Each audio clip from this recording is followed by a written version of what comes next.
Então vamos lá, vamos dar início aqui então. Bom, dando seguimento aqui à nossa aula sobre a história do cristianismo, né? Na última aula a gente teve, a gente comentou, né, sobre os primeiros reis de Israel, que foram Saul, o rei Davi e o filho de Davi, Salomão. Foram os três primeiros reis de Israel que reinaram ali sobre todo o reino de Israel, né, sobre todas as 12 tribos. Então, para a gente dar seguimento, eu não vou revisar muito, né, sobre tudo que a gente falou na última aula, mas vamos seguir aqui um pouquinho. Fazer um breve apanhado da última aula para a gente poder seguir. Então, a história dos reis de Israel, né, ela começa quando o povo de Israel pede a Samuel que ele ungisse um rei sobre o povo de Israel, né? Até então não havia, né, nenhum rei, nenhuma liderança formal sobre o povo de Israel. O que havia, na verdade, eram alguns juízes, né, que eventualmente eles lideravam o povo por um tempo, especialmente para libertar o povo de alguma opressão de alguma região vizinha, algum país vizinho. Né, e durante a liderança desse juiz, o povo permanecia, né, com obediência ao Senhor, mas quando o povo se desviava, vinha aquela história, aqueles ciclos, né, contínuos de que o Senhor mandava outro libertador para poder o povo ser livre, né, desse jugo opressor de uma nação vizinha, etc. e tal. Então, passado esse período, né, a gente conhece ali, a gente vê no livro de 1 e 2 Samuel, onde se constrói, né, a narrativa dos reis de Israel, onde começa ali então o povo de Israel clamar ao Senhor, pedir, né, Samuel um rei para que houvesse ali uma liderança instituída, né, uma liderança formal para o povo de Israel. Pedindo aí mais por conta de uma semelhança, vamos dizer assim, né, dos povos vizinhos que também tinham, né, esse rei. Essa figura de uma liderança que para muitas nações era uma figura que era o próprio Deus na Terra. Né? Nós falamos na última aula sobre o ritual da unção. Né? O ritual da unção não é um ritual que acontecia no meio do povo de Deus apenas, muito pelo contrário. Era um ritual que ele era extremamente comum aos povos vizinhos, porque era um ritual público de uma consagração que a pessoa recebia por meio daquele, né, que estava ungindo e com a visibilidade de toda a cidade, enfim, quem estava participando do ritual, eu via aquela pessoa que estava sendo ungida, investida de uma autoridade tanto civil quanto divina. Então o ritual da unção ele é bem forte nesse sentido e traz aí esse significado para o povo, que, como eu falei, não era exclusivo do povo de Israel. Vários povos ao redor também praticavam o ritual da unção. Então depois que Samuel ele unge Saul como rei, Saul reina por 40 anos, depois Davi reina por 40 anos, então Salomão. Então, esses reis nós falamos na última aula, dando seguimento agora a partir de Salomão na história dos reis de Israel. Perdão. Os reis de Israel, a gente vê que logo quando finda o reino de Salomão, acontece o cisma de Israel. Né? Acontece ali a divisão entre o reino do norte e o reino do sul. E por que houve essa divisão? Nesse texto que nós temos aí no slide, a 1 Reis 11, de 30 a 33, diz: E Aías, que era um profeta, né, pegou a roupa nova que tinha sobre si e a rasgou em 12 pedaços. E disse a Jeroboão: Toma para ti os 10 pedaços, porque assim diz o Senhor Deus de Israel: Eis que rasgarei o reino da mão de Salomão, e a ti darei as 10 tribos. Porém, ele terá uma tribo, por amor de Davi, meu servo, e por amor de Jerusalém, a cidade que escolhi de todas as tribos de Israel, porque me deixaram e se encurvaram a Astarote, deusa dos Sidônios, e a Quemós, deus dos Moabitas, e a Milcom, deusa dos filhos de Amon, e não andaram pelos meus caminhos, para fazerem o que é reto aos meus olhos, a saber, os meus estatutos e os meus juízos, como Davi, seu pai. Ou seja, então Salomão, ele, digamos assim, pisou na bola no fim do seu reinado, muito embora ele tivesse ali feitos, enfim, incríveis no seu reino, tanto do ponto de vista econômico, político, religioso, foi ele que construiu o templo, consagrou o templo, enfim. Equipou o templo com várias riquezas e sacerdotes e instrumentos para que fossem feitos sacrifícios e os rituais ali. Ele foi o cara que pisou na bola no final da vida e, por conta desse pecado, né, por conta dele ter se contaminado e contaminado o povo, consequentemente, então o Senhor ele tira das mãos de apenas um rei, de apenas uma dinastia, vamos dizer assim, a liderança e o reinado sobre todo o povo de Israel. Então ele divide, dá 10 tribos a Jeroboão e dá 2 tribos ao filho de Salomão, que vai assumir o trono, que é Roboão. Só para explicar um pouquinho mais, Jeroboão ele era um oficial de Salomão. O período de reinado de Salomão, a gente pode ver que ele foi um período com muitos empreendimentos, de construções.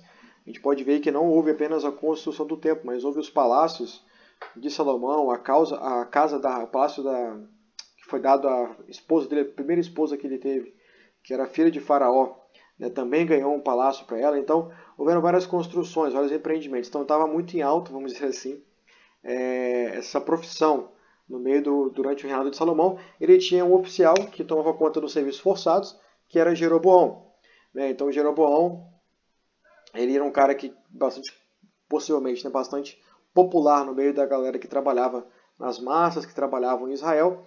E ele passou a ser perseguido por Salomão, ele foge para o Egito. Depois que Salomão morre e Roboão assume o reino, ele volta, e tem aquele discurso famoso, que o pessoal clama a Roboão para que ele pegue leve, não oprima tanto o povo com mais trabalho forçado, alivia a carga de trabalho. E aí Roboão vem e fala, poxa, se o meu dedo mindinho será mais grosso do que a cintura de meu pai, ou seja, se com Salomão estava pesado o trabalho, comigo vai ser muito mais. Aí o povo se rebela, fica indignado, e como vê a figura de Jeroboão, um cara que conhecia as massas, estava ali naquele trabalho diário, o colocam como rei de Israel. O pessoal o elege, vamos dizer assim, como rei de Israel. A gente vê isso lá no relato de reis lá. E como já tinha sido ungido pelo Senhor, pelo profeta do Senhor, então ele assume o reino dessa maneira. A gente pode ver que que Jeroboão, assim que ele assume o reino, o Senhor é quem dá o reino para ele, mas ele de cara já dá um vacilo, porque um dos seus primeiros atos foi instituir altares em Dan, bezerros de ouro em Dan, para que o povo se pecasse. E assim, desde Jeroboão, até o último rei de Israel, que foi Oséias, nenhum deles adorou ao Senhor. Nenhum deles foi temente ao Senhor. Nós vamos ver mais para frente que durante o reinado de Acabe, houveram várias manifestações, vamos dizer assim, do Senhor durante o reinado de Acabe. A gente pode ver que durante o reinado de Acabe é que aparece a história do profeta Elias, que performou vários milagres e prodígios durante o seu ministério, e foi durante o reinado de Acabe. E a gente pode ver que houveram vários outros profetas que profetizaram aos reis de Israel. E aí, no caso, é chamado, nessa divisão, é chamado que Israel é o reino do norte, o reino que ficou pertencendo a Jeroboão e os reis subsequentes, e o reino de Judá, que ficou pertencente à linhagem de Davi. É importante notar, que vai vir mais para frente também, os nomes dos reis de Israel, mas é importante notar que em Israel não houve nenhuma dinastia. Aliás, houve algumas dinastias, mas nenhuma delas foi perpétua, durou bastante tempo, como foi o caso da dinastia de Davi.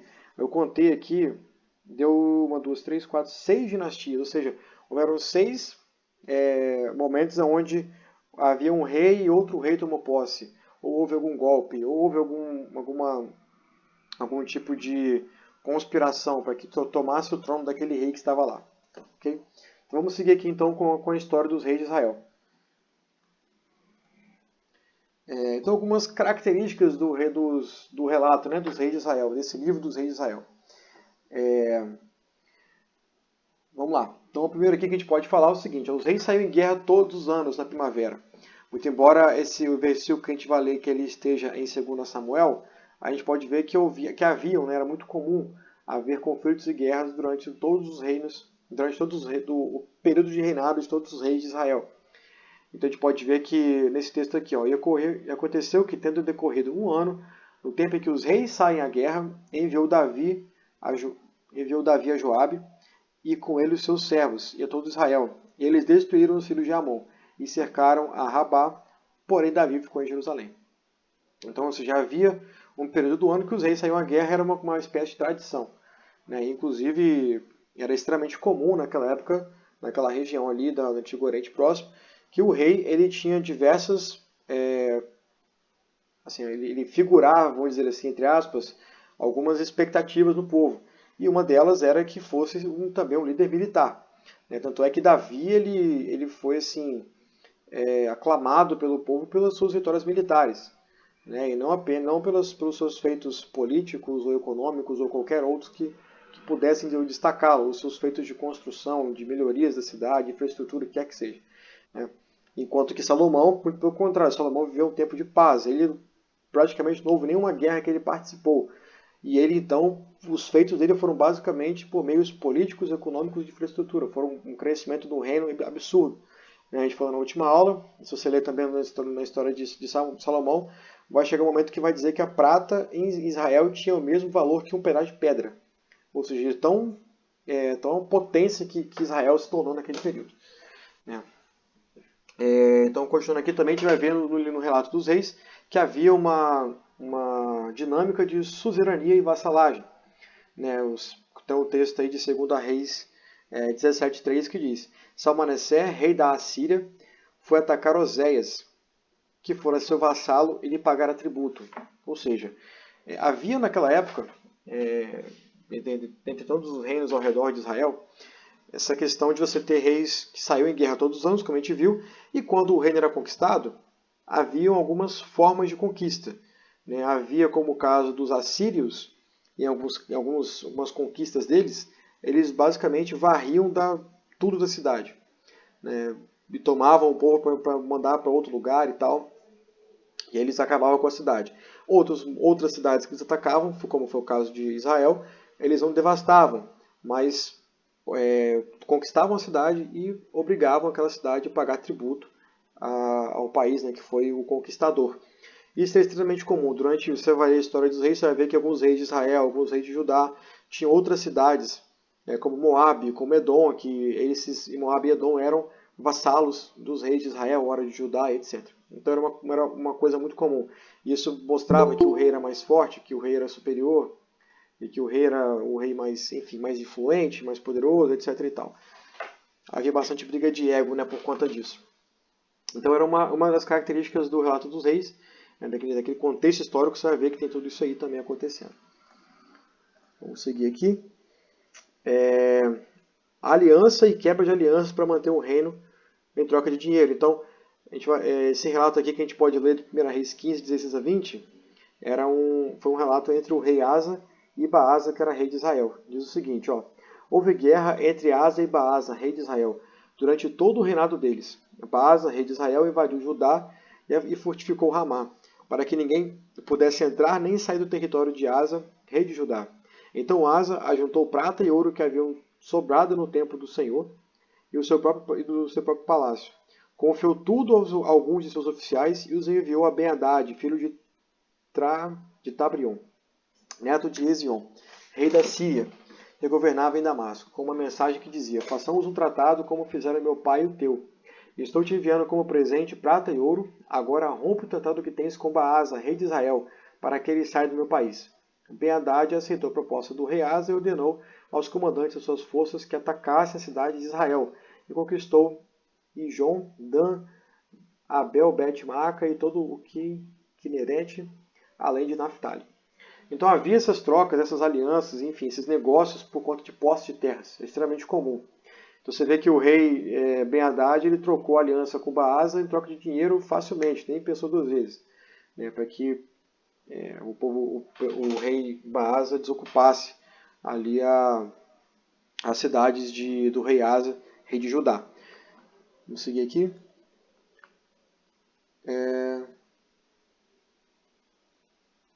Esse nós acabamos de ler, né? Então já passou, o slide está repetido, perdão.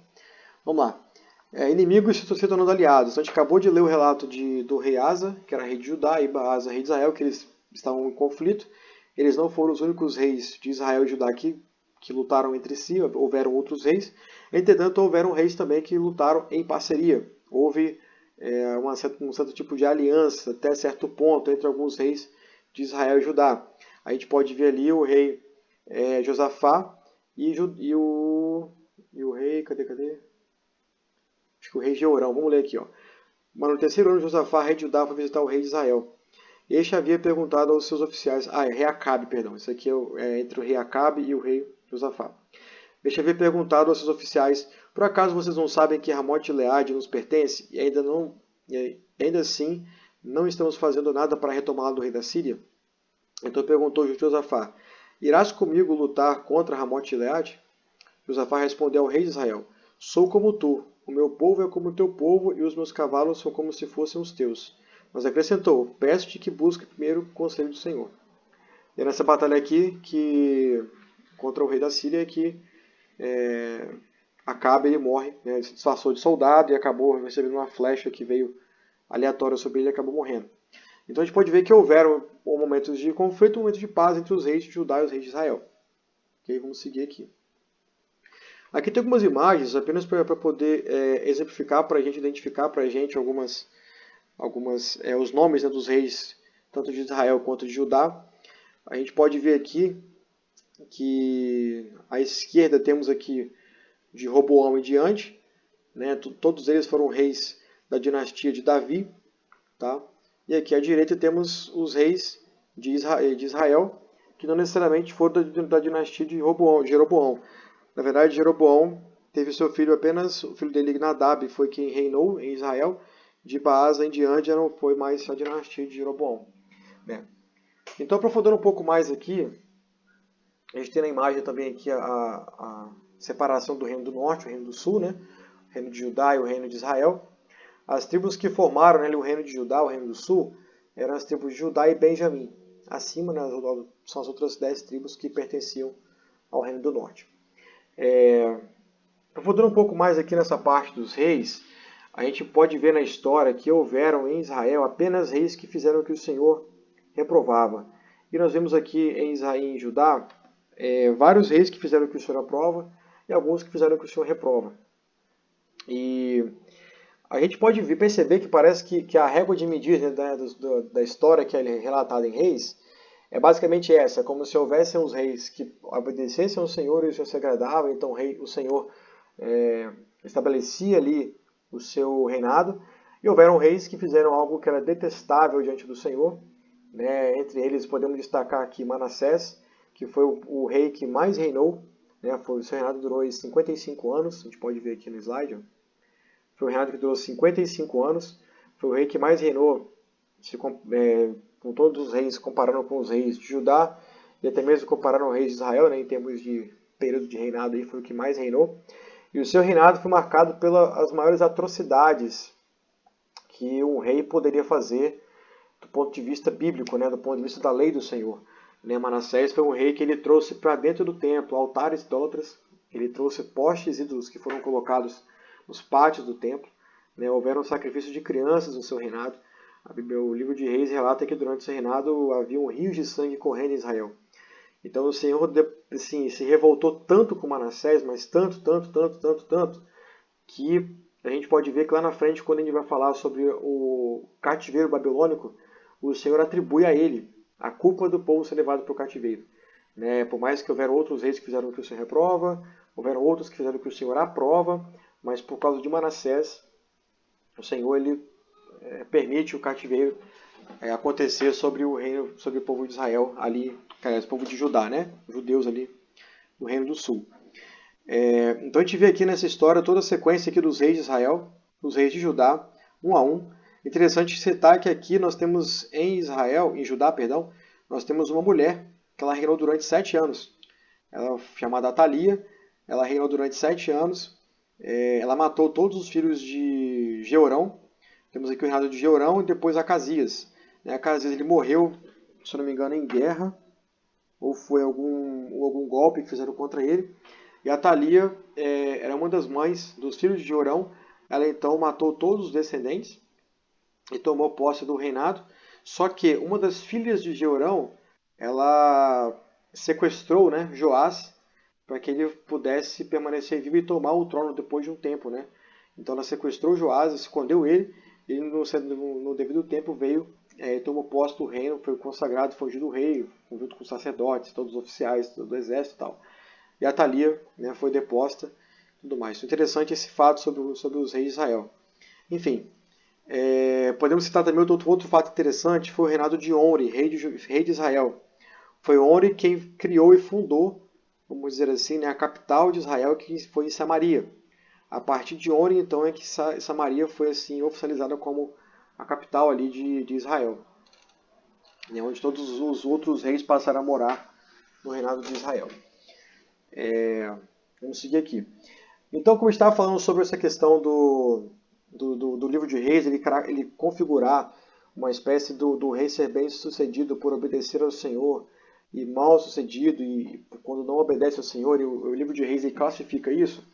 Alguns teólogos têm explicado o porquê dessa tendência, vamos dizer assim, do autor do livro de reis citar dessa forma a respeito dos reis de Israel e Judá, enfim.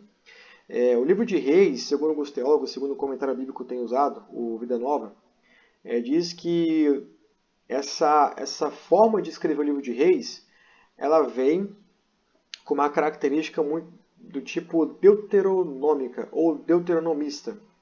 Por quê? É bem configurado ou tipificado com relação à lei do Senhor. Então, como a lei ela determina o que é certo e errado e traz bastante condicionantes, se fizeres isso, isso e isso, você vai se dar bem, por exemplo. Se fizer isso ou aquilo, você vai se dar mal. Você vai desobedecer ao Senhor, vai ter juízo sobre você, etc, etc. Então, essa figura, esse caráter de haver essa coisa do certo e errado, essa filosofia, foi o que inspirou, vamos dizer assim, ou foi a linha de raciocínio do autor do livro de Reis, no qual ele usou para escrever o livro de Reis. Tá, e qual foi a motivação para escrever o livro de Reis, então? Também alguns teólogos eles entendem que o livro de Reis foi escrito durante o cativeiro, na Babilônia. Nós vamos falar daqui a pouco sobre isso.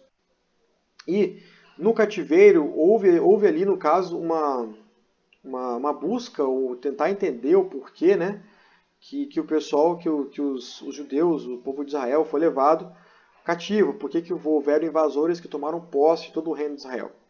Né? E eles tentaram descrever isso e foram buscar na história e tudo mais, e escreveram com base nessa inspiração deuteronomista, vamos dizer assim, para tentar explicar, justificar que foi por conta do pecado dos reis, é que o Senhor, então, permitiu que outros povos viessem e exercessem juízo sobre tanto Israel quanto o reino do sul, que fosse Judá. Interessante notar também que muitas fontes, a gente vai ver aí que elas são mencionadas, né, durante o livro dos reis, que você vai ler, que alguns textos dizem o seguinte: os demais relatos do rei fulano de tal estão escritos nos livros dos reis, não. Você vai ver que isso aí, esses livros dos reis, essas crônicas dos livros de reis e tal, são outras fontes históricas que os escribas, né, que haviam na corte dos reis de Israel ou de qualquer outro povo naquela época, haviam escribas nas cortes, né, dos reis, que relatavam como se fosse um diário oficial do que acontecia no reino. E arquivavam tudo isso. Então, no cativeiro, o autor do livro de Reis acessou, né, esses arquivos reais, né, que estavam ali na disposição, né, no reino da Babilônia, e escreveu, então, com base nos relatos que havia na Babilônia a respeito dos reis de Israel, a respeito dos reis de Judá. Então, a fonte dele foi justamente essa, né, porque a gente vai ver mais para frente aqui no próximo slide que trata-se de um período histórico extremamente vasto. Nós estamos falando aqui de quase 500 anos de história. Então, como que um autor que escreveu durante o exílio, aqui na frente, no ano 600 a.C., 575 a.C., ele ia relembrar assim, perfeitamente sobre os relatos aqui que aconteceram em 925 a.C., né, uma distância bem longa. Então, ele acessou arquivos reais desses reinos e então escreveu o livro de Reis, como uma base, uma fonte, né, uma de suas fontes. Tá?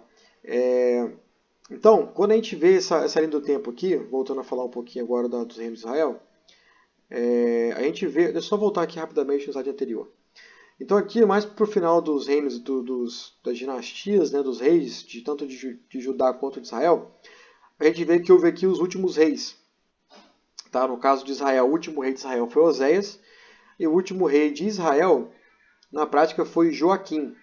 Né? Zedequias era tio de Joaquim, que o rei Nabucodonosor colocou como um governante, vamos dizer assim, da região, enquanto eles, né, levavam cativo o povo de Israel, o povo de Judá, perdão, para a Babilônia.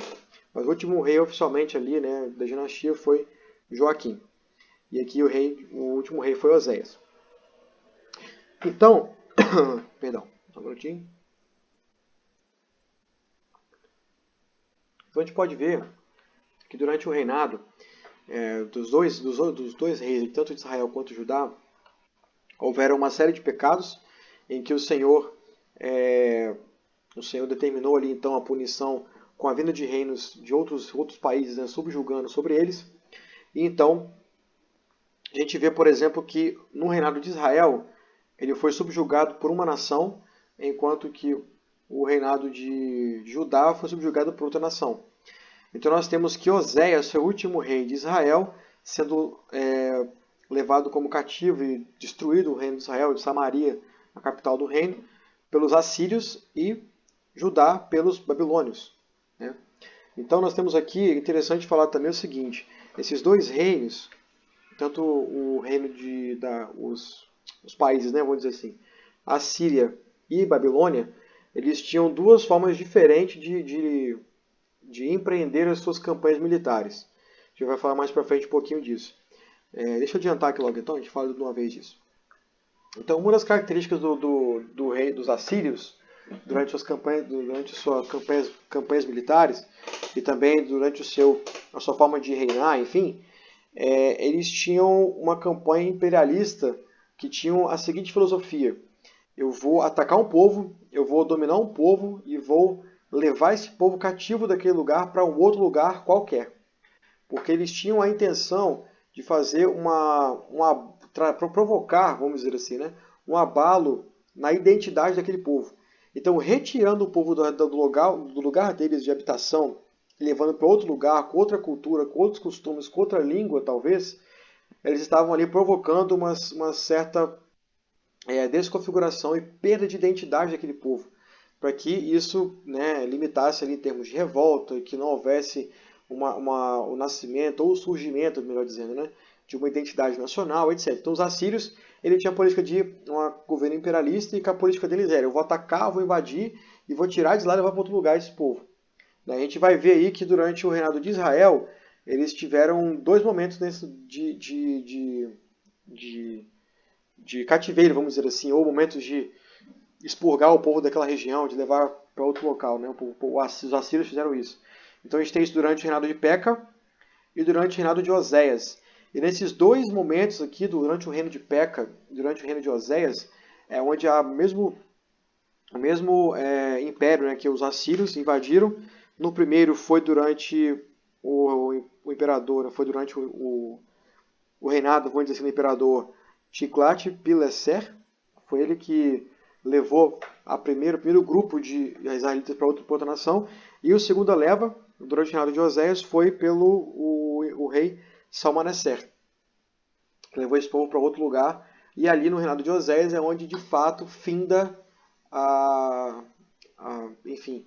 o reino de Israel e os israelitas, e talvez toda a genealogia, vamos dizer assim, ou toda a identidade nacional, ou a identidade remanescente das tribos de Israel, das 10 tribos de Israel, ela se perde totalmente durante o reinado de Oséias. Quando Salmaneser toma posse de Samaria, ele destrói a cidade e leva o povo cativo para outro lugar e bota outra nação vivendo em Samaria. Ou seja, ali então ocorre assim o desfecho final da história de Israel, ou seja, como se sumisse de fato do mapa as 10 tribos de Israel. Né? É claro que quando a gente lê os relatos, a gente vê muitas hipérboles acontecendo pelo autor do texto, né? Dizendo que todo o povo de Israel foi levado como cativo. Né? Na prática, isso é irrealizável, é impraticável. Não é possível você levar 100% de uma nação de um lugar para outro. Sempre fica algum remanescente. Né? Alguém que consegue fugir, ou uma pessoa que mora mais longe, mais distante de onde aconteceu o conflito, enfim. Né? Mas o fato é que a grande parte da população, ou até mesmo da corte de Israel, que havia ali a linhagem, né, real, vamos dizer assim, que trouxesse alguma identidade a Israel, o Reino do Norte, se perdeu completamente. O mesmo acontece com Judá. Só que quem opera essa invasão e faz isso com eles são os babilônios, na pessoa de Nabucodonosor, o rei da Babilônia, durante o Império durante a conquista de Judá, do reino de Judá, o reino do norte, perdão, o reino do sul. E aí acontece o seguinte, que houveram 3 levas, vamos dizer assim, houveram 3 grupos migratórios durante o Império da Babilônia. Diferente da Síria, que tomava todo o povo, ou grande parte do povo, e migrava esse povo para outro lugar, a Babilônia não fazia isso. A Babilônia, ela atacava, só que ela só levava como cativo a elite. Eles só queriam os melhores, que estavam na corte do rei, os melhores artífices, os melhores marceneiros, construtores, enfim, os sacerdotes, a elite daquela nação, eles levavam para outro povo, né, para outro lugar, ou até mesmo para a Babilônia, como foi o caso do povo de Judá. A gente vê ali que houve a história de Daniel, Sadraque, Mesaque e Abednego, etc., que foram para a casa pro palácio real, comer daquilo que o rei comia, ou seja, eles foram servidos com o melhor que tinha, porque essa era a política da Babilônia. Eles traziam para perto a elite, a cúpula, vamos dizer assim, intelectual daquela nação, e desfrutava daquilo. Usavam muitas vezes o exército daquela nação, a elite dos soldados, em suas próprias campanhas militares. Então eles tinham essa diferença de metodologia, vamos dizer assim, de invasão. A gente pode ver que houveram aqui 3 levas, né, de grupos judeus. A gente vê que houve aqui com Jeoaquim, depois com Joaquim, inclusive ele foi levado como cativo para a Babilônia. Tem o relato também de Zedequias, que foi colocado por Nabucodonosor para ficar no lugar de Joaquim, né, que era tio de Joaquim, mas acabou se rebelando. Então eles vêm, atacam Judá novamente, e aí matam Zedequias, matam seus filhos na frente dele, arrancam os olhos de Zedequias e fazem essa barbárie e levam mais uma vez outro grupo de pessoas para a Babilônia. Mas quem foram esses 2 povos, né? Os assírios e os babilônios. Houveram 2 grupos, eles foram 2 nações que uma subjugou a outra em tempos diferentes. Tá? Então, por muito tempo, houve ali os caldeus, né, que a Babilônia estava na região dos caldeus ali. Eles eram bastante proeminentes, inclusive o rei Hammurabi foi um rei que houve ali uma presença muito significativa no conceito de sociedade. Ele conseguiu organizar a sociedade, tem o famoso Código de Hammurabi que foi escrito. Então ele teve uma preeminência muito relevante do ponto de vista histórico e de sociedade. Né? Mas houveram alguns conflitos, então o Império Assírio dominou sobre a Babilônia durante muito tempo. É onde a Assíria despontou e foi assim gigantesco o seu império. Aqui na frente temos um mapinha mostrando aí a extensão do Império Assírio. Né? Foi daí da Babilônia, mais aqui embaixo, né? Perto do Reino da Média ali também. Ó.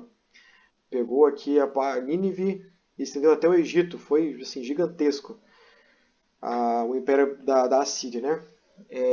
Então, por ser um império muito grande, houveram algumas tensões internas e tal.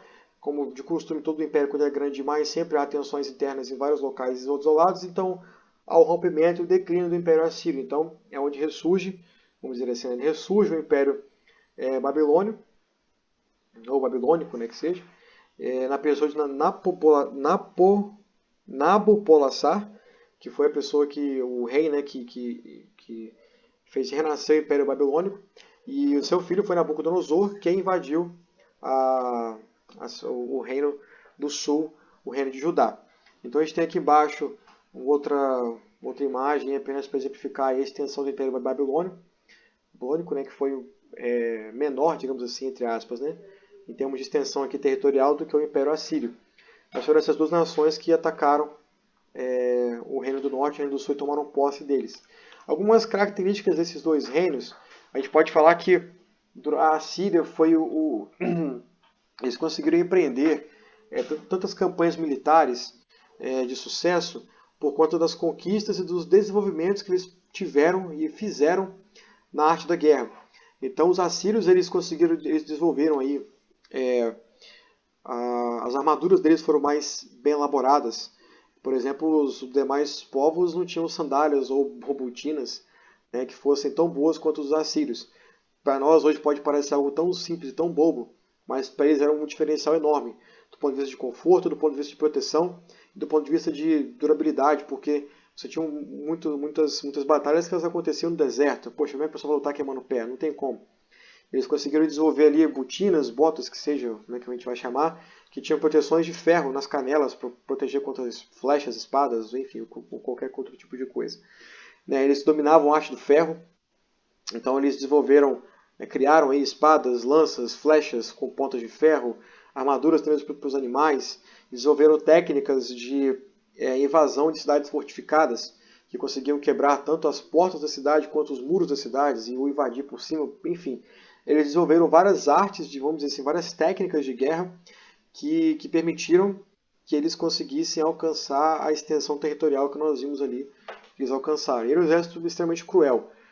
A arte do povo assírio, que estava cravejada muitas vezes nas cidades, né, nos muros da cidade, ou no palácio do rei, ela relatava as atrocidades que eles faziam nas suas conquistas, né, de esfolar as pessoas vivas, enfim, a forma que eles matavam as pessoas, de enfiar muitas vezes uma lança que entrava pelo ânus e saía na boca, algo terrível. Eles eram extremamente terríveis, eles eram muito terríveis, né? E também outro diferencial que eles tinham é que eles tinham um exército profissional. Eles não tinham um grupo de camponeses e pessoas que moravam na cidade, e quando tinha guerra, falavam assim, pessoal, vamos juntar aqui, vamos lutar, pega aí suas enxadas, pau, pedra, vamos lutar. Não, eles tinham um exército profissional, eles tinham soldados que eram pagos, recrutados, treinados, capacitados para lutar como profissionais. Eles desenvolveram os carros de guerra com mais destreza, lutavam aí com 4 cavalos, mesmo carro de guerra, enfim, mais uma série de coisas. E os babilônios eram um povo que, como a gente comentou, se rebelou contra o reino da Síria, tomou posse do reino da Síria e várias outras nações ao redor. Era um governo imperialista, como a gente falou, só que não diferente da Síria, não trazia todo o povo, trazia apenas a elite daquele povo, o reinado e tal. E também tinham técnicas de guerra diferenciadas, né? O povo da Babilônia herdou, né, ou copiou muito do que a Síria desenvolveu. Então eram povos que eram extremamente assim, bem preparados do ponto de vista de guerra. Os seus exércitos eram extremamente capazes e na região ali, tanto de Israel, Judá, Moabe, até mesmo o Egito, poucas nações conseguiam permanecer de pé diante deles porque eles tinham muito poderio militar. Pessoal, então assim, para a gente poder caminhar para o fim aqui, quero encerrar aqui, né, já está concluir aqui a apresentação. Essa foi a aula dos reis de Israel, foi de forma bem resumida, tá? A gente não entrou aqui no detalhe de cada rei de Israel, a gente não falou um pouco sobre isso, sobre um panorama geral sobre o período do reinado dos reis de Israel, a ida deles para o cativeiro, tá? Então a gente vê, como a gente falou aqui, a gente viu que foi durante esses últimos reis de Israel, aqui tanto Oséias quanto Zedequias, né? Que houve ali quase que o extermínio do povo de Israel.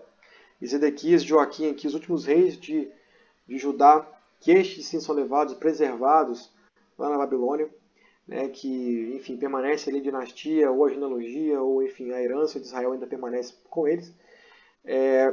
Eles são um povo que estão, a gente vai parar aqui nesse momento da história que eles estão como cativos na Babilônia. E nas próximas aulas a gente vai falar um pouco como é que foi esse período durante o cativeiro.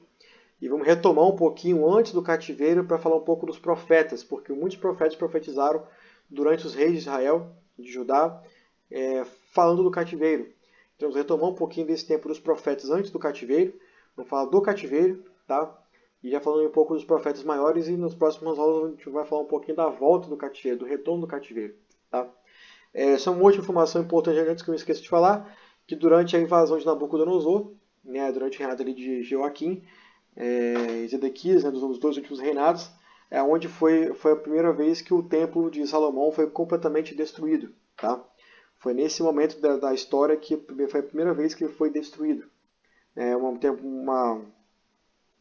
fato histórico bem marcante na história do povo de Israel, especialmente de Judá, né, que o templo é destruído com essa invasão de Nabucodonosor, é queimado, e eles levam os utensílios todos do templo para a Babilônia. Então, o que o pessoal usava nos rituais, os sacerdotes, né? Usavam nos rituais de sacrifício, de purificação, os enfeites do templo, tudo que tinha lá dentro que era usado como utensílio para os rituais, né?